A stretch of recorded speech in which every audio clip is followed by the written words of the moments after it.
நம்ம ஏன் பூ வைக்கிறோம்? அழகுக்கா? அதனால எல்லாம் பிளாஸ்டிக் பூ வச்சுட்டு திரிஞ்சிட்டு வருது. பூ ஏன் வைக்கிறோம்னா தெரியல. அதனால என்ன பண்றேன், பிளாஸ்டிக்ல பூவை செஞ்சு அழகழகா கலர் கலரா மாட்டிட்டு போட்டுட்டு வருது. ஏன்னா பூ வச்சா வெயிட்டா போய் தலைமுடி பிச்சுட்டு கீழே வந்துரும்ல. பூ நறுமணம், வாசனை, அது ஜீவன். நம்ம உள்ள உணா இருக்குது, உயிர் இருக்கா? அந்த உயிருக்கான உணவு தான் வாசனை. அதுக்காக தான் நம்ம முன்னோர்கள் அந்த பூவை வச்சு பழக்கினாங்க. நீ சாமிக்கு போய் பூ வைக்காம சும்மா பக்கத்து இருப்பியா? எந்த கோயிலுக்காவது யாராவது பூ இல்லாத போயிருக்கீங்களாப்பா? அப்ப அந்த சாமி என்னவா இருக்குன்னு நினைக்கிறீங்க? சாமி உயிரா இருக்கு. அது வெறும் வாசனையும் எடுத்துக்கோ, புத்தகத்தை பார்க்க முடியாது. அதனால சாமிக்கு வாசனை போதும். பூவை பண்ணி வச்சுட்டு வந்துடுறீங்க, பழத்தை வச்சுட்டு பழத்தை எடுத்து நீங்க தின்ட்டு வந்துடுறீங்க. அதானே? பழம் சாமி திங்க போதா? திங்குமா? திங்காது இல்லையா? அப்போ நமக்கு எத்தனை விதமான உணவு தேவைப்படுது? உணவுல இருக்கிற எத்தனை உணவு தேவைப்படுது. அந்த உணவெல்லாம் நல்ல உணவை போட்டா நீ நல்லா இருக்கலாம். தீய உணவு போட்டினா கெட்டுதான் போகணும் இல்லையா? நீ தண்ணி அடிச்சா பொதுவாக நான் உங்களை சொல்லலை, குறிப்பா சொல்றேன். இன்னைக்கு தமிழ்நாட்டுல எனக்கு தெரிஞ்சு எங்க கிராமத்திலேயே விதவைகளுடைய எண்ணிக்கை அதிகமா இருக்கு. காரணம் என்னன்னா, பசங்க சின்னதுலேருந்து பெருசுலேருந்து எல்லாம் தண்ணியில மிதங்கிறது தான். அவன் கையில காசு வந்துட்டா உடனே எடுத்துட்டு போய் டாஸ்மாக்ல கொடுத்துட்டு தண்ணி அடிக்கிறது தான் காரணமாவே. அந்த நேரம் என்ன நினைக்கிறான், நம்ம ஜாலியா இருக்கிறோம்னு நினைக்கிறான். ஜாலியா இல்லை, அவன் கொஞ்சம் கொஞ்சமா அவனுடைய உயிரை இழந்துகிட்டு இருக்கான். அவன் மட்டுமா இழக்கிறான், அவனை சேர்ந்த குடும்பமும் சேர்ந்து அடிதுன்றதை உணர்றானா? அப்போ மனிதனுக்கு எவ்வளவு கடமைகள் இருக்கா இல்லையா? இருக்கா?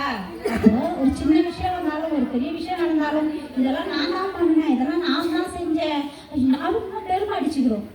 அது ஏதாவது அர்த்தம்டா? மனுஷன் என்ன பண்றான், சாப்பாடு தேடி போய் சாப்பிடணும், தண்ணி தேடி போய் எடுத்து குடிக்கணும். ஆனா காத்து மூக்குக்கு தானே வருது. மூக்குக்கு வருதா இல்லையா? மனிதர்கள்ல எந்த பாகுபாடு என்னைக்கும் கிடையாது. நம்ம சுவாசிக்கிற அதே ஆக்சிஜன் தான் ஈரான்காரனும் சுவாசிக்கிறான், ஈராக்ல இருக்கிறோம் சுவாசிக்கிறான், அமெரிக்காவில் இருக்கிற ட்ரம்ப்பும் அதை தான் சுவாசிக்கிறான். அவனுக்கு வேற காத்தா கார்பன் டை ஆக்சைடு அவன் சுவாசிக்கிறான். ஆனா அவனுக்கு மட்டும் ஏன் இவ்வளவு எண்ணம், எல்லா நாட்டையும் தனக்கு அடியில் கொண்டு வரணும்னு? அதுதான் பேராசை. அது நல்ல எண்ணமா இல்லை. அப்போ மனுஷனானவன் நம்ம எதை இன்புட் உடம்புல உள்ள கொடுக்குறோமோ அதுதான் அவுட்புட்டா வெளில வரும். நம்ம எதை உள்ளுக்குள்ள செலுத்துறோமோ அதுதான் என்னவா வரும்? அரிசி போட்டா மாவு அரிசி மாவா தானே வரும் மிஷின்ல. அதே மாதிரி நம்ம நல்லதை விதைச்சா நல்லது நடக்கும், நல்லது இல்லைன்னா நடக்காது இல்லைங்களா? அது மாதிரி தான் நம்ம உடல் உறுப்பு ஒவ்வொன்றையும் நம்ம பாதுகாத்துக்கணும்னா நம்ம கையில தான் இருக்கு. அரசாங்கத்திட்ட நம்ம ஒரு உதவியை வாங்கணும்னா நம்ம முதல்ல நம்மளை பாதுகாத்துக்க நினைக்கணும். எவ்வளோ செய்வான், நான் என்ன வேணா பண்ணுவேன், ஆனா நீ தான் அதுக்கு பொறுப்பு. வெள்ளத்துல நான் வருஷம் மழை பெய்யும், வருஷம் நான் வெள்ளத்துல அடிபடுவேன், ஆனா நீ தான் எனக்கு பணம் கொடுக்கணும். என்னப்பா நியதி, ஒரு வருஷம் வெள்ளம் வருது, அடுத்த வருஷம் எடுக்க மாத்திக்கிறியா?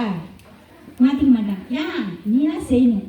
எப்போ நம்ம இன்னொருத்தவங்களை சார்ந்து இன்னொருத்தவங்களை பண்றோமோ அப்போ நம்ம அவங்களுக்கு அடிமைன்னு அர்த்தம். அப்படியே அவங்க நீ சொல்ற இடத்துல நீ ஓட்டு போடு, நான் சொல்றதை நீ கேளுங்க. எத்தனை மலைகள் எத்தனை காடுகள் எப்படி செழிப்பா இருக்க வேண்டிய இடம்லாம் இன்னைக்கு வெறும் பில்டிங்கா நிக்குது. மொத்தமும் மண் சரி. வயநாடு எப்படி அழிஞ்சுது? ஒவ்வொரு இடத்துலயும் மலைகள் அழிய காரணம் என்ன? மனுஷனுடைய பேராசை தான். ஏதோ மரம் இருக்காங்க, காத்து இல்லை, அப்படியுது. அப்படியே இந்த மலை எவ்வளவு குளிர்ச்சியா இருக்கும்னு நினைச்சு நான் ஸ்வெட்டர் தான் போட்டு வந்தேன்.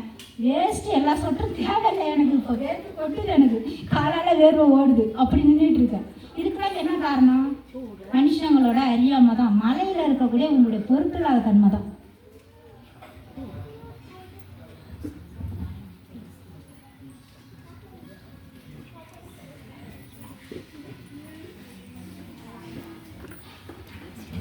சரி, இப்போ நான் பேச வேண்டியதெல்லாம் பேசிட்டேன்.